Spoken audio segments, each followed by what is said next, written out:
नमस्कार, मी सद्दाम मुस्लिमुल्ला. आपण पाहतात एसएम नेटवर्क प्रस्तुत फिफोल मराठी.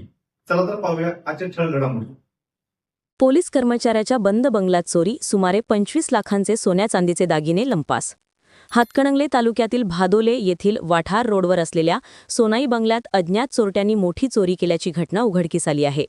कोल्हापूर पोलीस दलात कार्यरत असलेले पोलीस कर्मचारी सोमनाथ लखू माने यांच्या बंद बंगल्याचे कडी कोयंडा उचकटून चोरट्यांनी सुमारे 24,96,219 रुपये किमतीचे सोन्या चांदीचे दागिने लंपास केले. या प्रकरणी पेठ वडगाव पोलीस ठाण्यात गुन्हा दाखल करण्यात आला आहे. सोमनाथ माने हे नेव्हीमधून सेवानिवृत्त झाल्यानंतर पोलीस दलात दाखल झाले आहेत.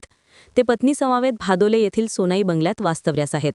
निवडणूक प्रक्रियेसाठी होमगार्ड जवान आणण्याकरिता माने हे बुधवार दिनांक 4 फेब्रुवारी रोजी जालना येथे गेले होते. 2 दिवस बाहेरगावी राहणार असल्याने त्यांची पत्नीही रेंदाळ येथे माहेरी गेली होती. त्यामुळे बंगला बंद अवस्थेत होता.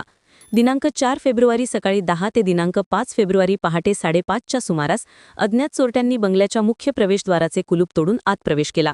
घरातील तिजोरी उचकटून त्यातील सोन्याच्या 2 चेन, नेकलेस, लक्ष्मीहार, गंठण, राणीहार, बांगड्या, अंगठ्या, कानातील रिंगा, साखळ्या, टॉप्स, नथ, मुगवट, ब्रेसलेट, मनी मंगळसूत्र तसेच चांदीचे पैंजण व जोडव्या असा एकूण 21 तोळे सोन्या चांदीचे दागिने चोरट्यांनी चोरून नेले.